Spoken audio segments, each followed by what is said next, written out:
Muito bom dia, sejam muito bem-vindos a esta nossa sessão, a este nosso seminário. É um gosto poder estar convosco, poder também colaborar neste seminário de Psicologia de Educação, organizado pela Ordem dos Psicólogos e pela Direção-Geral de Educação.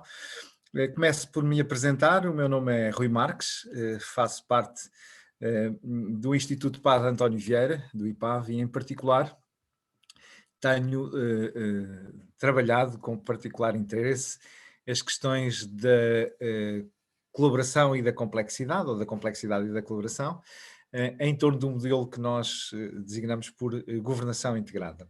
A minha proposta para esta hora que temos juntos passa por podermos, num primeiro momento, situar aqui a questão e poder partilhar convosco algumas ideias e depois termos uma segunda parte aberta à conversa. Creio que é talvez o mais importante e mais útil que podemos ter. Creio que me estarão a ouvir e a ver bem. Pedia-vos só que se me pudessem sinalizar se estou a ouvir de alguns de vós, se me estão a ouvir bem e a ver bem a Sim, apresentação. sim. Muito obrigado pela indicação. Vamos então a este desafio. O título e o tópico para esta nossa conversa foi sugerido pela organização e muito obedientemente e com muito gosto acolhi a sugestão. Começo por chamar a atenção, enfim, situar também em termos académicos. Eu não sou psicólogo, tenho pena, tenho inveja vossa, inveja boa, mas não sou psicólogo.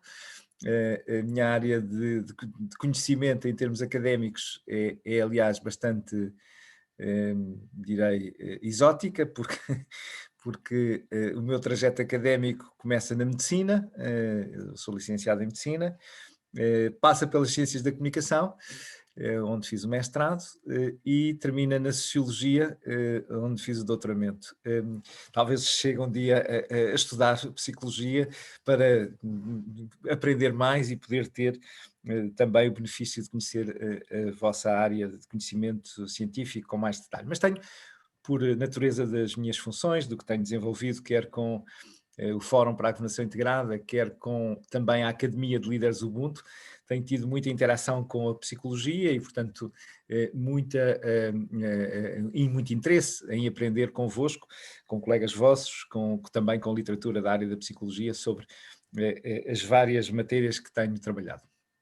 Então, a minha proposta para este primeiro arranque, para depois passarmos então a uma fase de conversa e de podermos estar alinhados num diálogo também que possa ser produtivo, é que vos possa trazer aqui uma reflexão sobre estas questões da colaboração e da complexidade. E gostava de começar por aí, por talvez vos propor um olhar sobre o tempo que vivemos. Até mesmo sobre a pandemia, porque, enfim, está no centro das nossas preocupações. Temos tido na nossa agenda, nos últimos meses, o Covid permanentemente. Nós vivemos um tempo marcado pela complexidade. E aqui chama a vossa atenção que irei usar complexidade não como uma expressão comum, corrente do nosso dia-a-dia. As coisas são muito complexas, mas procurarei ir além disso para vos falar dos conceitos base do que é um problema social complexo e do que é que entendemos como complexidade. E nós temos observado nos últimos anos um crescimento progressivo da complexidade. E isso acontece porque, como bem conhecem na teoria dos sistemas, há uma correlação positiva entre o crescimento do número de intervenientes e de interações diferentes e imprevisíveis. Nós somos, em grande medida, um sistema aberto que está permanentemente em interação entre um número enorme de elementos neste sistema, e isso torna imprevisível o que vai acontecer.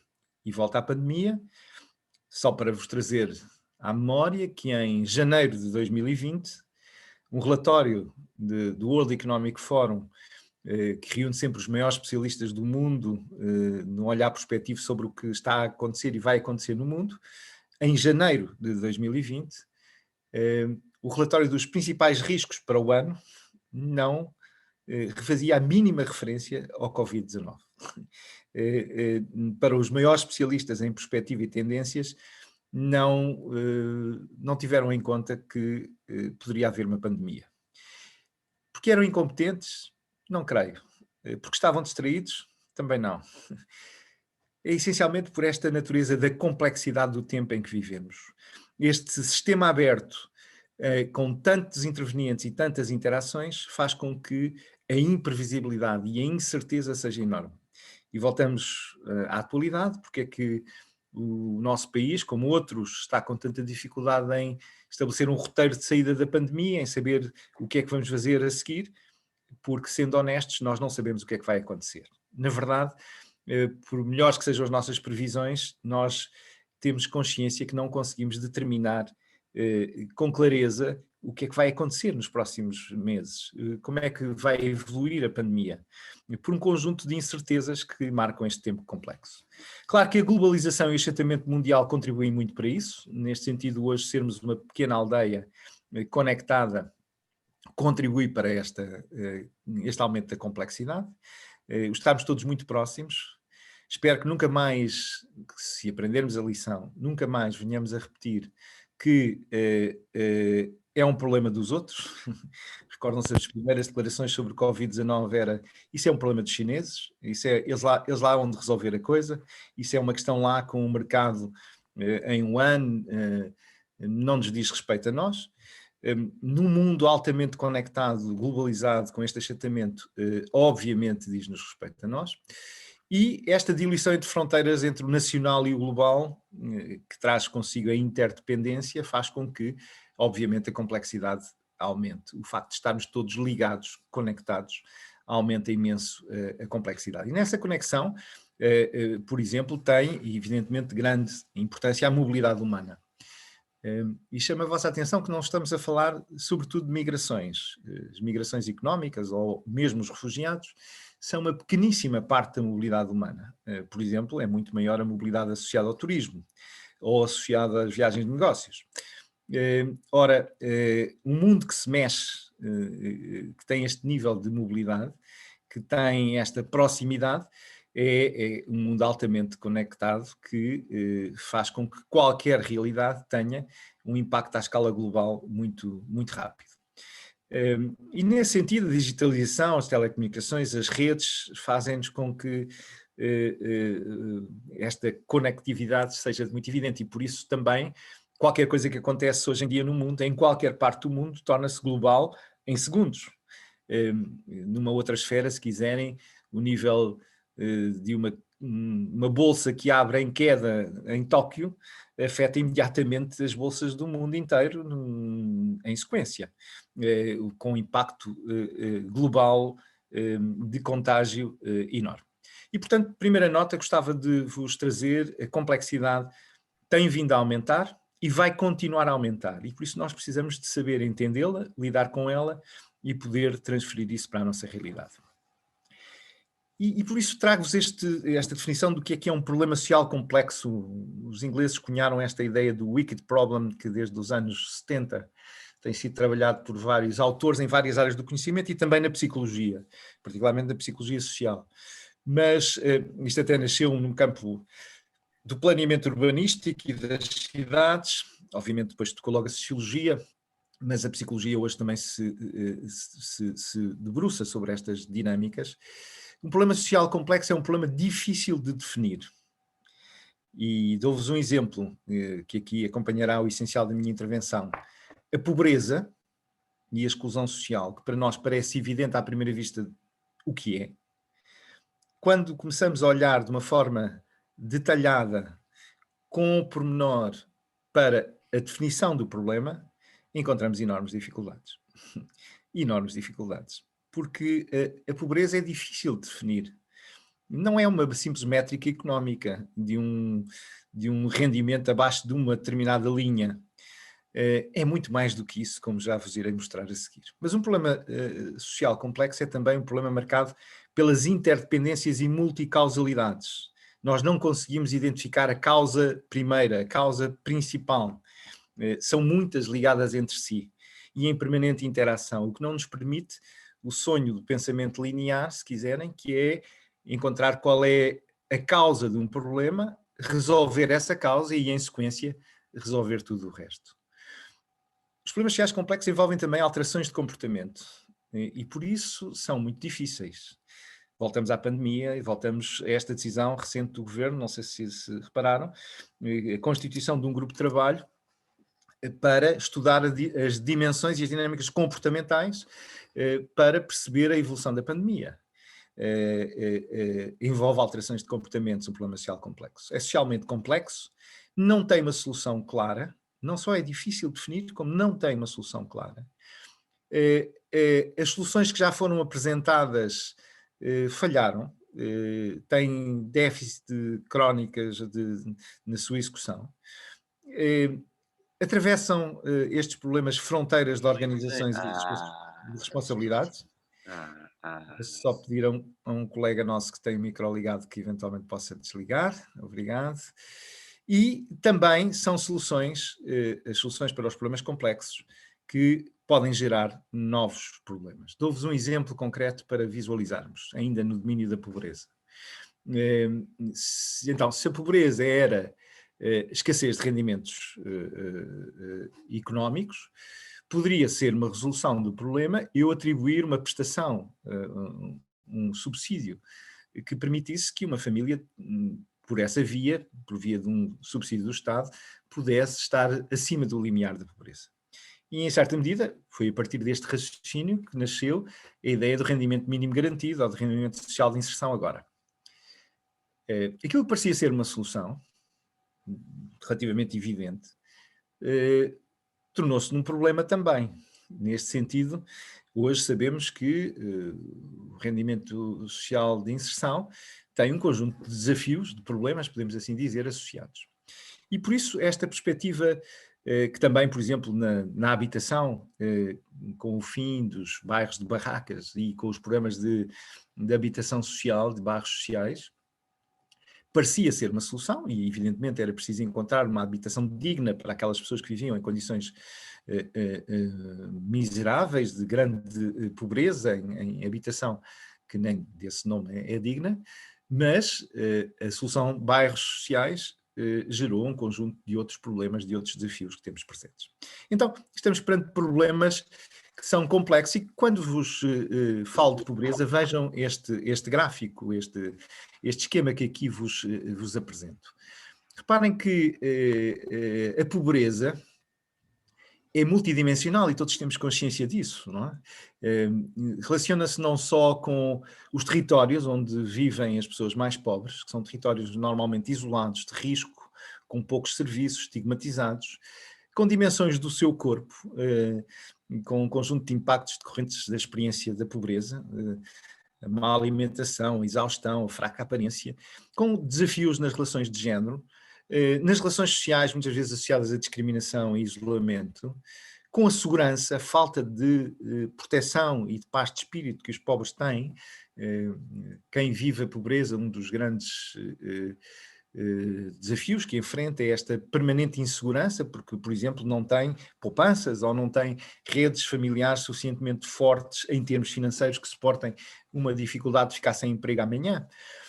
Comportamentos que tantas vezes estão marcados por algum desregramento e por abuso dos mais fortes, instituições que olham para os pobres de uma forma desconfiada, com algum afastamento e algum preconceito, a fraca capacidade de organização dos mais pobres, também as suas capacidades com déficits ao nível de informação, de educação, das competências e a habitação, que também constitui um problema. Reparem, é a conjugação de todas estas dimensões que constitui, na verdade, a realidade da pobreza.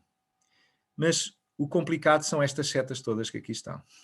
Ou seja, um problema social complexo é aquele que, além da diversidade de tópicos que têm associado, está em permanente interação cada um destes tópicos entre si. Ou seja, o viver em territórios isolados de risco, com poucos serviços, relaciona-se com a questão da insegurança, relaciona-se com as relações sociais de discriminação e isolamento, relaciona-se com a falta de confiança das instituições e, por isso, um problema social complexo, e gostava de sublinhar este ponto, é de resolução muito, muito difícil. Dizem alguns especialistas mesmo, é irresolúvel. E isso constitui, eh, às vezes, uma declaração e um alerta que induz a desânimo. Mas como então, se a pobreza é irresolúvel, então o que fazer? Bem, nos problemas sociais complexos podemos sempre fazer melhor ou fazer pior.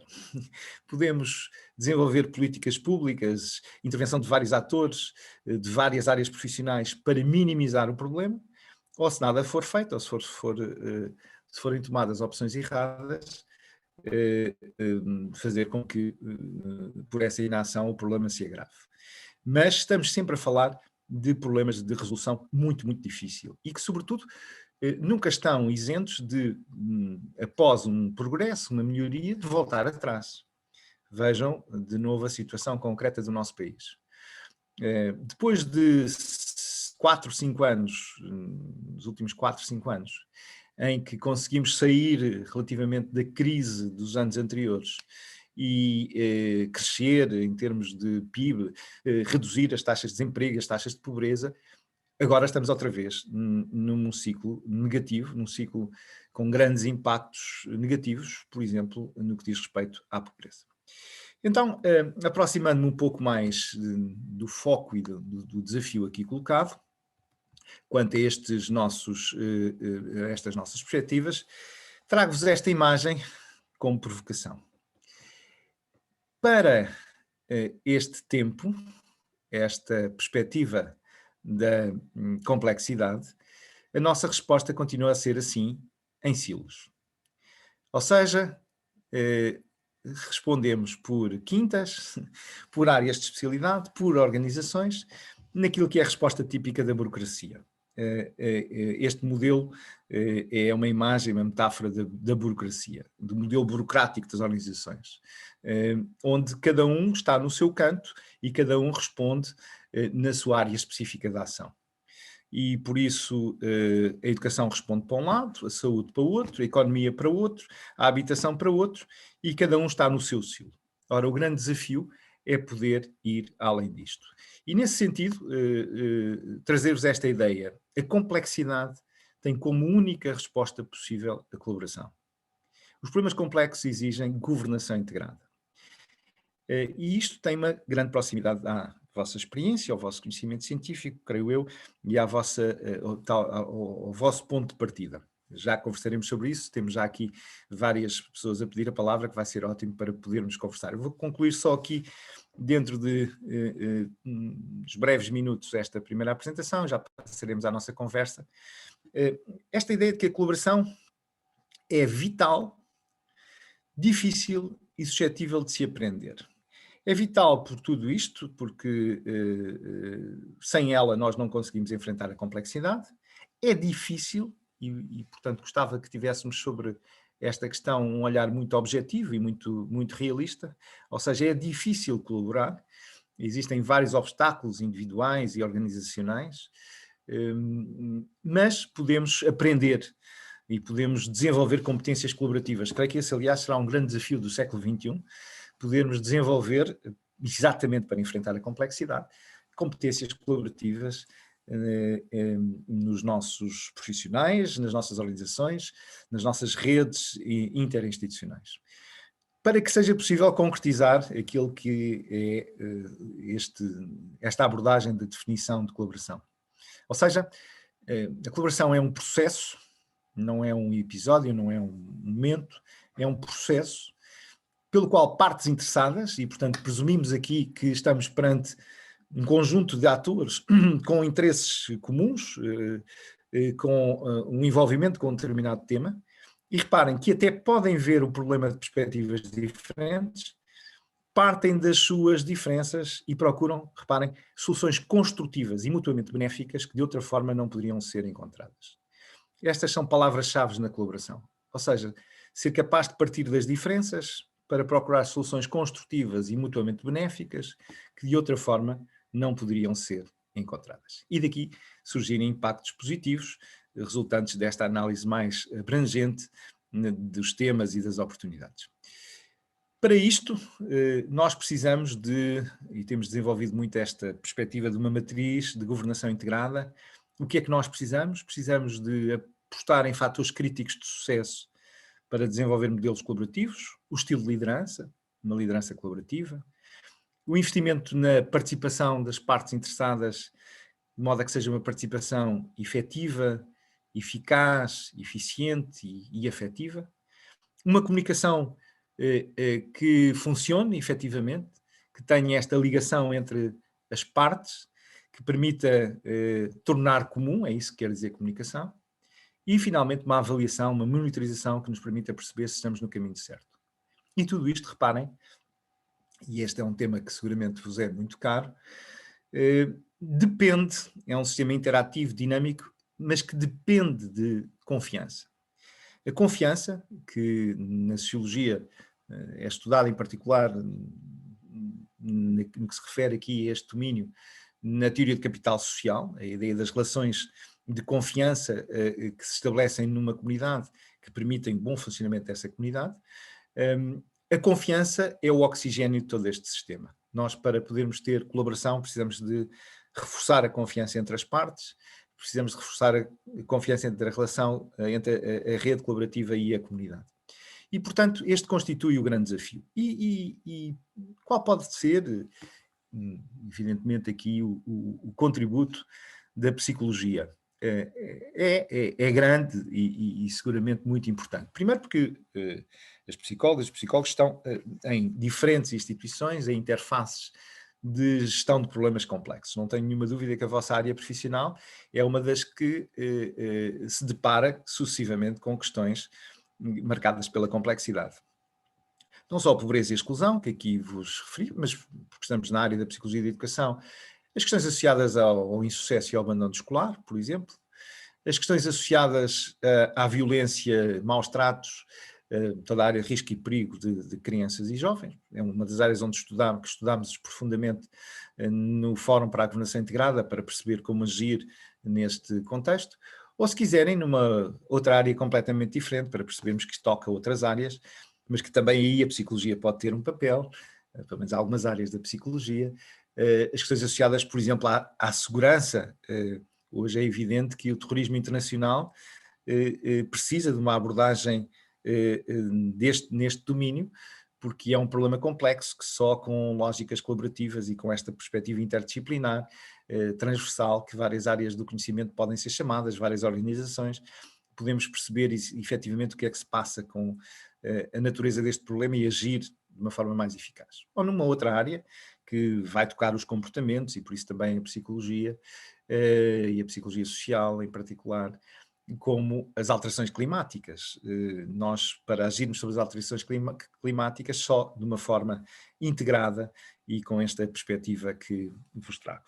Então, eu creio que, por natureza, a psicologia tem, apesar de, enfim, das várias áreas que são diversificadas, mas há uma área que constitui não só uma das especialidades da psicologia, mas creio que atravessa todo o trabalho de um profissional de psicologia que tem esta ideia de uma visão sistémica, de uma visão integrada, holística. Eu creio que esse contributo é muito importante, o compreender a nossa realidade a partir deste olhar sistémico, percebermos enquanto sistemas, deste olhar holístico, não só para a pessoa no seu todo, mas para a pessoa em relação na comunidade, também nas organizações, creio que é um contributo muito grande, muito válido que podem trazer. A vossa área de conhecimento é talvez das que mais facilmente compreende esta perspectiva do sistémico, do holístico, do integrado.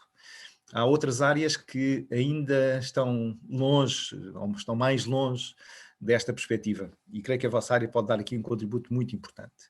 Como também eu creio que por isso mesmo podem ser importantes construtores de pontes de colaboração. Creio que pela vossa perspectiva, pela vossa experiência, pela capacidade de compreenderem a realidade, seja na educação, seja noutros domínios, podem ser ativos construtores de pontes entre áreas de conhecimento, com esta necessidade permanente de nos ligarmos e de nos ouvirmos mutuamente, de mobilizarmos diferentes atores a partir de diferentes referenciais de conhecimento, entre esferas de ação, entre espaços, escola e comunidade, por exemplo, quando falamos aqui no domínio da educação, eu creio que nós precisamos de profissionais, mas também de cidadãs e cidadãos, militantemente construtores de pontes, capazes de tirar partido da era dos predicativos, ou seja, dos is em vez dos os, não é? Portanto, até em termos de áreas profissionais, houve tempos em que isto ou era um problema ou dos psicólogos ou era um problema dos médicos, ou é um problema dos psicólogos ou é um problema dos sociólogos. O grande desafio, evidentemente, hoje, como já tantas vezes acontece, é conseguirmos trabalhar numa perspectiva interdisciplinar, numa perspectiva interinstitucional, capazes de redes colaborativas eficazes. E isso, evidentemente, tem contributos de muitas áreas da psicologia. A psicologia, a evolução da psicologia nas últimas décadas é notável, hoje tem um papel central em qualquer sociedade. Há muito, creio que se ultrapassou a visão restritiva e pouco atenta à importância da psicologia. Hoje, várias áreas da psicologia podem dar contributos fundamentais para a gestão da complexidade.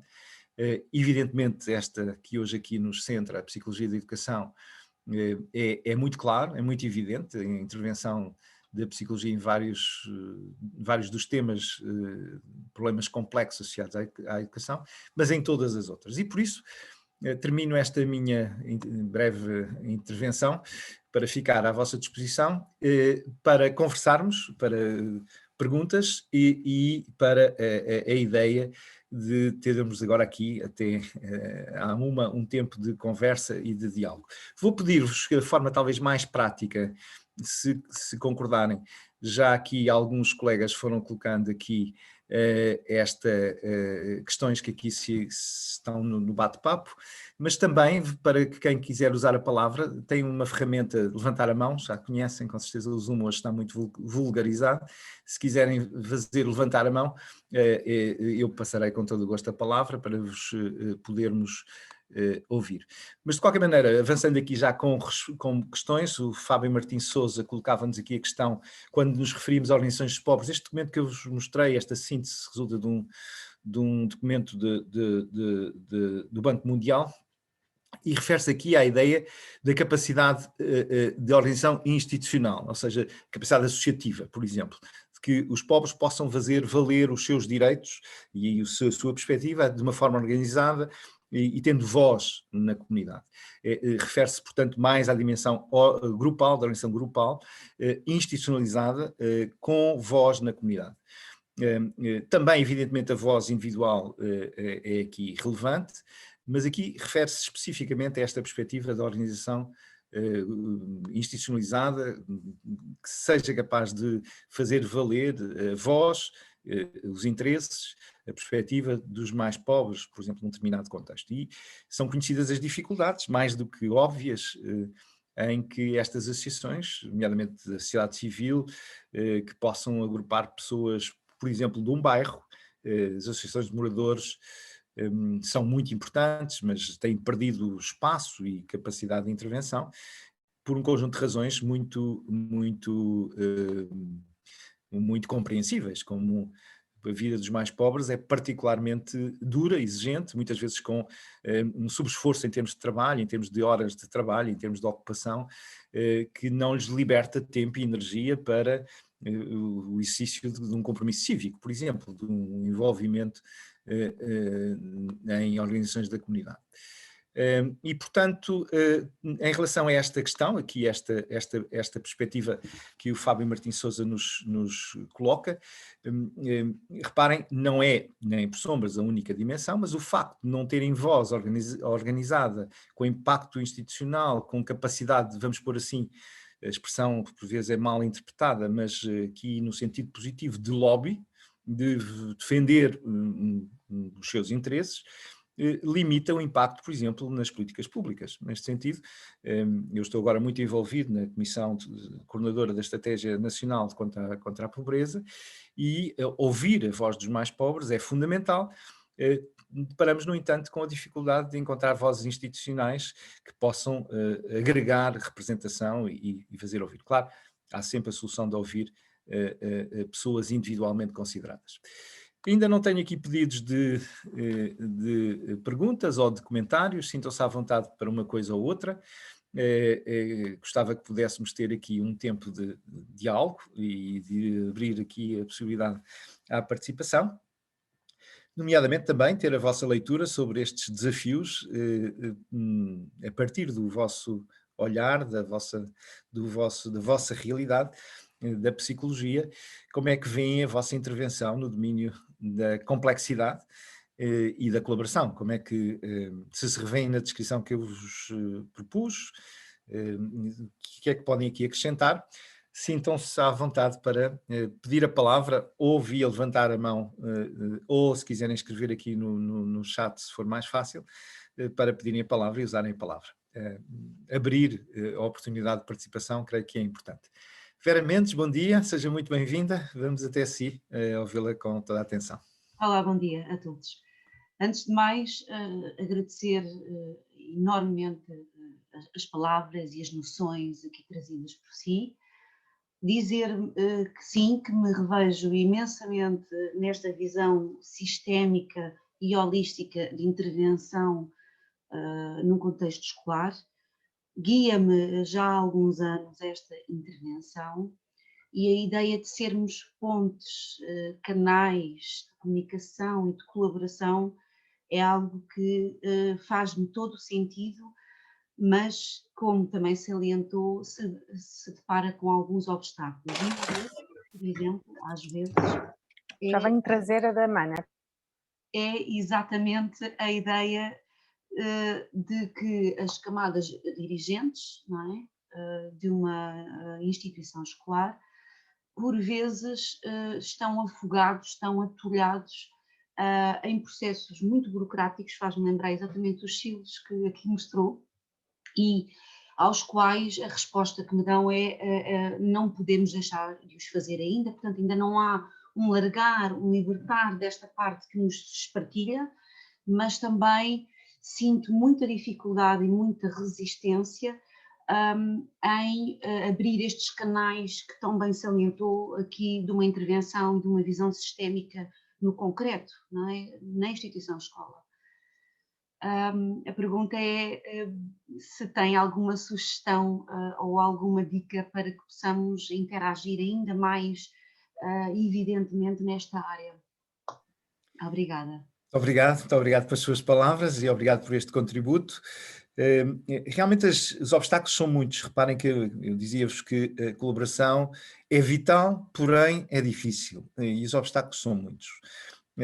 Existem vários, desde os que vão da gestão de poder, enfim, que ainda continua muito presente nas nossas dinâmicas organizacionais e, em particular, por quem tantas vezes lidera de uma forma, porventura, mais desajustada em relação aos desafios do nosso tempo, por exemplo, com uma concentração absoluta do poder e incapacidade de confiar. Há aqui já uma questão que daqui a pouco irei abordar, as questões da desconfiança que a Dina Figueira aqui nos traz, mas Vera Mendes traz-nos aqui uma perspectiva muito importante, continua a ser muito difícil, quer por estas questões, quer também, e aquilo que está na nossa mão, e falo para um grupo tão expressivo de psicólogas e psicólogos, que na nossa mão está, por exemplo, ultrapassarmos um dos obstáculos, que é o que decorre, se quiserem, do nosso próprio encerramento em silos e, por exemplo, das dificuldades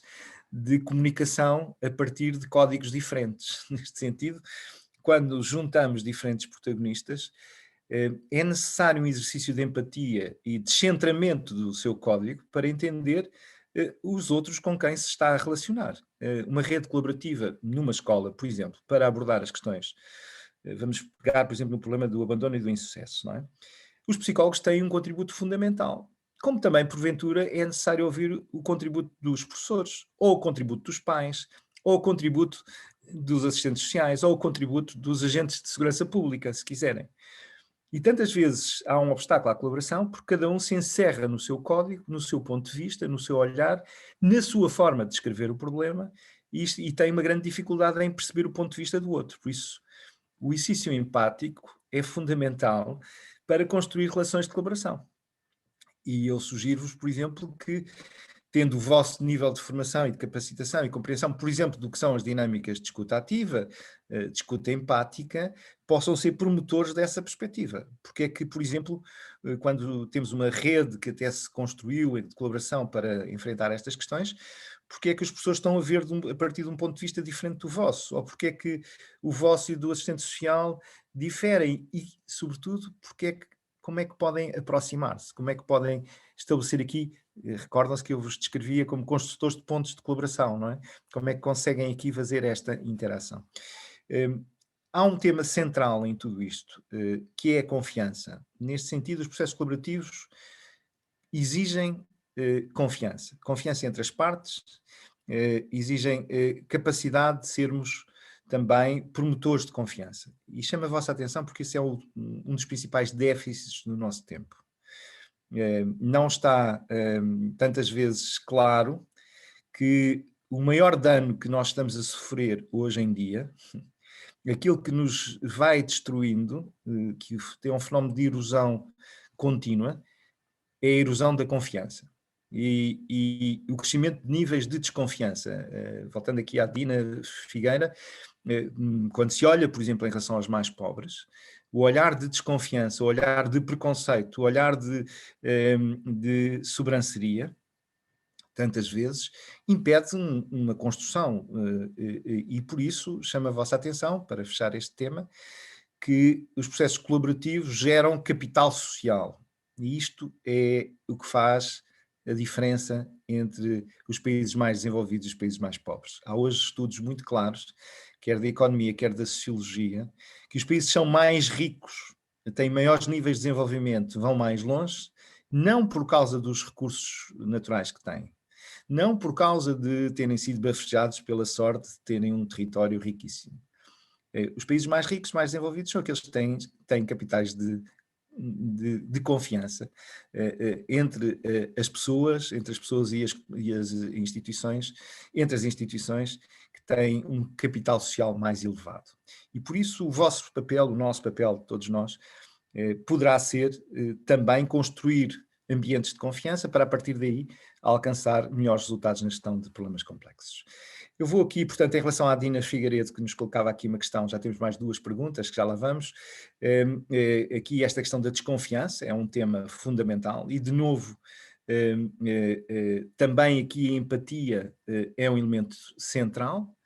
Parte da desconfiança geral em relação aos mais pobres resulta de uma falta brutal de empatia, de ser capaz de compreender a sua realidade e a sua experiência e aquilo que é a sua vida, naquele gráfico, por exemplo, que vos apresentei. Também aqui a Tatiana Fernandes perguntava como capacitar e envolver estas populações mais vulneráveis para mudanças que possam ainda não ser reconhecidas como necessárias pelos mesmos. Esse é um grande desafio, claro. Porque tantas vezes os mais vulneráveis, os que estão em contextos de maior desafio, ainda, porventura, não se consciencializaram quer da dimensão do problema e da natureza do problema, quer de acreditarem que são capazes dessa transformação. E voltamos aqui à vossa esfera de intervenção. Eu tenho defendido vivamente em vários fóruns, a propósito de vários temas, que o combate à exclusão, a promoção da inclusão social, a promoção do sucesso educativo, a promoção da reintegração social, por exemplo, de ex-reclusos, passa por uma dimensão que é eminentemente psicológica da vossa área de intervenção, em primeiro lugar, que tem a ver com as pessoas não só terem consciência de, mas acreditarem que são capazes. Por exemplo, nós temos outra experiência, já vi aqui algumas colegas de escolas que têm o projeto das academias Ubuntu, um trabalho-chave que nós desenvolvemos também com o IPAV em contexto escolar, com as academias de líderes Ubuntu. Ubuntu significa, para quem não conhece a expressão, eu sou porque tu és, eu só sou pessoa através das outras pessoas. É ajudar cada um dos jovens, sobretudo dos contextos mais vulneráveis, em que algumas escolas trabalhamos, a ganharem um sentido e um propósito de vida, a acreditarem em si mesmo, tendo consciência dos desafios que enfrentam, mas sobretudo tendo consciência das forças, dos talentos, dos recursos que têm e que podem ativar para responder estes desafios. E por isso, Tatiana Fernandes, aqui o grande desafio é gerar essa consciência, mas se quiser, da nossa experiência, gerar essa consciência a par com a consciência das forças para a transformação. Nós somos muito adeptos de uma outra abordagem que vem do serviço social, da teoria das forças, mas que também na psicologia existe muito este olhar em algumas correntes, que nós não conseguimos mudar nada sem que as pessoas queiram ser os atores da própria mudança e sem que as pessoas acreditem que são capazes de mudar. E por isso o trabalhar a partir das forças constitui um elemento chave. E aqui a teoria das forças, só para sintetizar, tem um triângulo que normalmente é trabalhado, que tem a ver com o chamado CPR, não é? O que tem a ver com o C das capacidades e da coragem, aquilo que já existe na pessoa, as suas capacidades, a sua coragem, as suas competências, o P das suas possibilidades, das potencialidades, daquilo que ainda não existe, mas pode vir a existir se ativado, e o R dos recursos. E é ativando este CPR que nós conseguimos, a par com a consciência das dificuldades, ter a energia suficiente que eu achar que sou capaz, que tenho recursos, que não estou amarrado a um destino fatal, fará a diferença na intervenção. Vamos aqui agora até ao Fábio Martim, que também pediu a palavra. Vamos até si para o ouvir, e depois a Ana Cristina, que também aqui pediram a palavra, para vos ouvir. Ok, muito obrigado pela atenção e também por me já ter elucidado a respeito da primeira questão que enderecei. A questão que coloco também vai um pouco ao encontro das limitações que a Vera tinha identificado, porque se o objetivo com este modelo é contribuir para o modelo de desenvolvimento de governação integrada, eu pergunto se em primeira linha, em vez da colaboração, não devíamos estar preocupados com a sensibilização, porque é impossível existir colaboração sem as pessoas saberem exatamente quais são os seus limites, as fronteiras, que recursos é que têm, porque antes de uma equipa multidisciplinar, o funcionamento ideal até seria uma equipa transdisciplinar, mas para isso implica literacia, implica cada um saber quais são os seus limites e só depois é que poderemos falar em colaboração. Não sei o que é que... qual é a sua opinião idealmente sobre esta temática, mas parece-me que uma antecede naturalmente a outra e tem impacto, porque o que nós vemos, por exemplo, nesta situação da Covid, é que até há partes interessadas neste processo de colaboração, sobretudo a própria comunidade, que não sendo especialista, requer de alguns comportamentos cívicos e preventivos que depois têm impacto em todo o mundo, e o que nós vemos é que esta dependência, exatamente pela desinformação, pela incapacidade de muitas vezes estarmos todos integrados no mesmo modelo de ação, tem impacto em todos nós. E, portanto, gostaria de ouvir a sua opinião sobre isso. Agradeço-lhe imenso, as suas questões são muito interessantes e muito úteis, e regresso ao meu tema dos predicativos, dos Is, não é? Quero dizer, é a primeira a sensibilização e depois a colaboração, uma coisa ou outra, na nossa perspectiva são as duas coisas ao mesmo tempo. E são as duas coisas que estão relacionadas entre si, neste sentido, para um bom processo, se quiser, de sensibilização, eu preciso de colaboração, de colaboração de vários atores e com várias linguagens e várias capacidades de intervenção, e evidentemente para ter melhor colaboração, como diz, e tem toda a razão, preciso de ter a sensibilização, que as pessoas se sintam mobilizadas, atentas ao tema. E, portanto, o grande desafio, creio que é sempre encontrarmos forma de... voltamos ao sistémico, holístico e integrado, não é? Portanto, aqui o meu mantra, que conhecem muito bem, portanto, que aliás tenho aprendido muito com psicólogas e psicólogos também esta ideia, não é? Nós precisamos aqui de ter capacidade de intervenção transversal, a 360 graus, se quiserem, capaz sempre de olhar nas múltiplas dimensões e integrar estas diferentes fases, inicial da sensibilização, até à celebração, se quiserem. Por exemplo, uma coisa que nós temos também grandes déficits, e pode soar um bocadinho estranho, mas nós temos um déficit enorme de celebração. Neste sentido, quando enfrentamos problemas complexos, que são tão difíceis, a estratégia de uma rede colaborativa é saber também estabelecer etapas intermédias, caminho que vamos fazendo, e celebrar as vitórias que vamos alcançando. E celebrar mesmo. Não temos medo de parecer fútil ou desnecessário celebrar, porque quem não celebra, quem não é capaz de comemorar os que já alcançamos, perde uma oportunidade extraordinária de ganhar energia para o que há ainda a fazer, para o que ainda temos para vencer.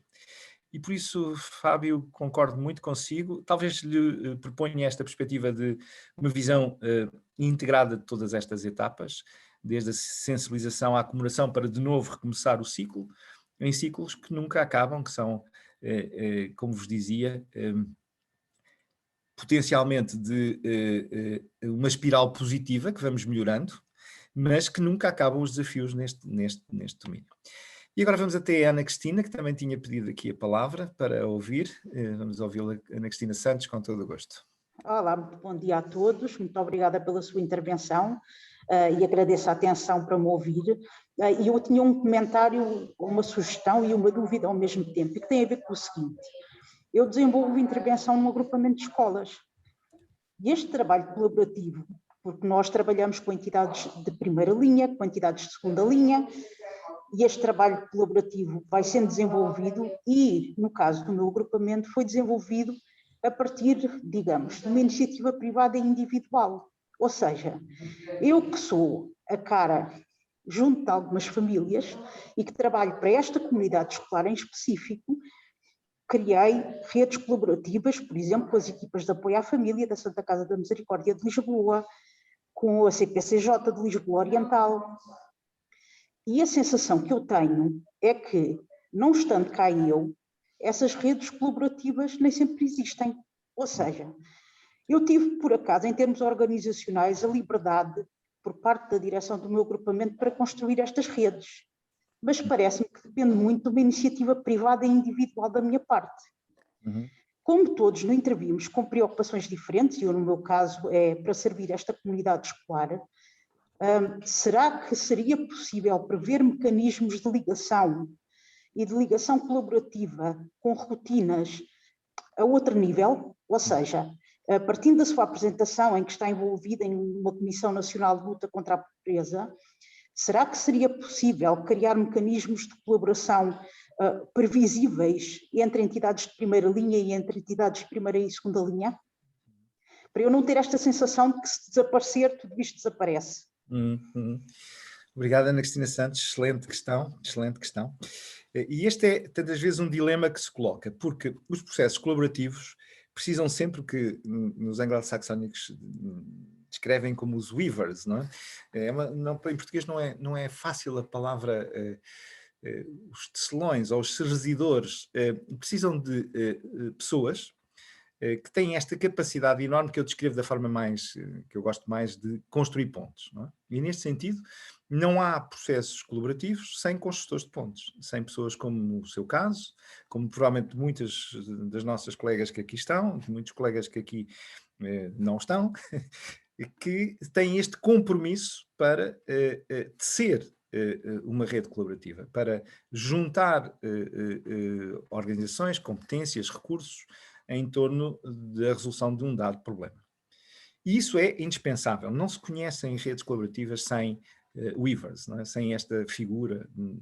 Agora, como muito bem sublinha, muitas vezes temos para nos desafiar o problema de que a rede fica dependente desse construtor de pontos. E se ele não está lá ou ela não está lá, deixa de funcionar.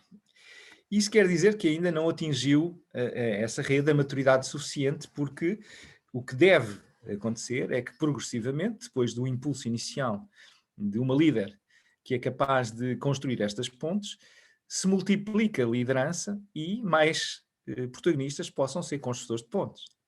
Eu tenho um livro aqui na minha secretária que vos sugiro, muito interessante, que se chama, enfim, está em inglês, mas a ideia da comparação entre a estrela do mar e a aranha, em termos de modelos de liderança. E chama a atenção que a aranha, que constrói redes, tem uma grande limitação, que é, se cortarem a cabeça à aranha, acabou-se. Portanto, já não há mais trabalho nenhum. Enquanto a estrela do mar, que tem um modelo que é metáfora usada, de liderança distribuída, não existe propriamente uma cabeça só que controla tudo e sem a qual nada se faz. Uma estrela do mar, se ficar sem um dos seus 5 raios, continuará a funcionar. Como é que nós conseguimos isso? Não é fácil, não é fácil, mas progressivamente eu acho que nós conseguiremos, para se quiserem, um roteiro de sustentabilidade nas nossas redes colaborativas, ir percebendo como é que nós nos vamos tornando, os que liderámos o processo inicial, nos vamos tornando dispensáveis. A grande obra de uma líder colaborativa é tornar-se dispensável, ou seja, que a rede funcione mesmo sem ela. Porque nenhum de nós é eterno, nenhum de nós vai eternizar numa determinada função, e mesmo que pudesse ser, não era bom. Porque os processos de liderança colaborativa devem ser processos partilhados, devem ter vários atores, devem envolver vários líderes e ter esta capacidade de resiliência, de não dependência de uma só pessoa, de uma só figura. Nunca retirando a importância a estas pessoas. Por exemplo, no início, se não houver esta pessoa, é muito difícil que se construa a rede. Mas progressivamente eu creio que podemos ir melhorando. E como muito bem se sublinha, nós precisamos disso mesmo, desde o nível micro ao nível macro. Mas no micro, onde estamos aqui, por exemplo, as nossas escolas, nós precisamos exatamente deste trabalho, desta capacidade e ter consciência clara que esta é uma das competências fundamentais do vosso trabalho.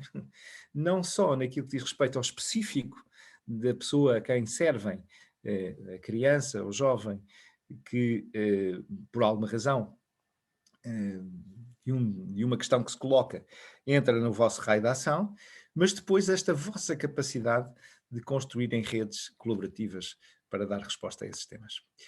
Vou até aqui um outro comentário, o professor António José Rebelo, que nos diz como é que podemos falar em colaboração quando continua a existir no mundo socioprofissional atitudes corporativas.